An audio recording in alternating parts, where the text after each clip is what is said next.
Egérke piros szegélyes kék kabátja. Volt egyszer egy öreg apó, annak volt egy fekete kutyája. Olyan kicsi volt ez a kutya, hogy öreg apó elnevezte Egérkének. Egérke nagyon szeretett vadászni. Ha gazdájával kiment az erdőbe, forton szimatolt, nyűszített, egyre kis nyulat keresett. Egy téli napon ismét kiment öreg apóval az erdőbe. Egyszerre valami nagyon érdekes szak csapta meg Egérke szimatoló órocskáját. Izgatottan nyűszítve rohant a bokrok közé. Az egyik bokor alatt lyukat látott meg, s belebújt. Ez a lyuk egy alagút nyílása volt, s a csöpp kutyú sietősen totyogott előre az alagútban. Hirtelen megtorpant.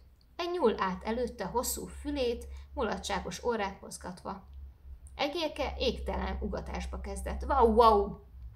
A nyúl meg csak nézte, s mozgatta a fülét meg az orrát.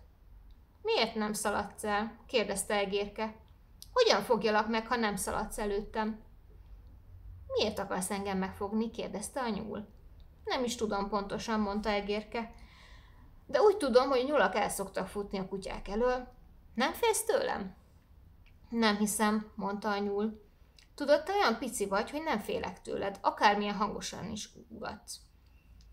Különben is jobban tennéd, ha abba hagynád azt a csúflármázást. Nézd meg inkább a fiaimat, olyan aranyos kis jószágok.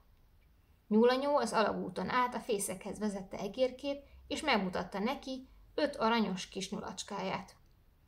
Na most már tudod a hozzánk vezető utat, gyere el máskor is, mondta Nyúlanyó Egérkének barátságosan. Másnap reggel leesett az első hó. Öreg apó azt mondta Egérkének, féltévúton nagy hidegben, ezért piros szegélyes kék kabátkát adott rá.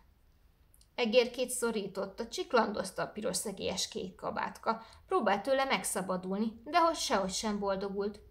Öreg apó leült a kandallóhoz melegedni, Egérke megfogta magát, és a piros szegélyes kék kabátkájában nagy mérgesen csaholva az erdőbe vágtatott. Egyenesen a nyúlcsalád fészkébe vezető alagút felé rohant. Ó, Egek! Kiáltozott Nyúlanyó, mikor meglátta Egérkét. Milyen csinos korcsolyaruhád van? Ez nem korcsolyaruha, vakkantott Egérke. Ez csak egy piros szegélyes kék kabát, ami szorít és csiklandoz. Kérlek, segíts leszedni rólam.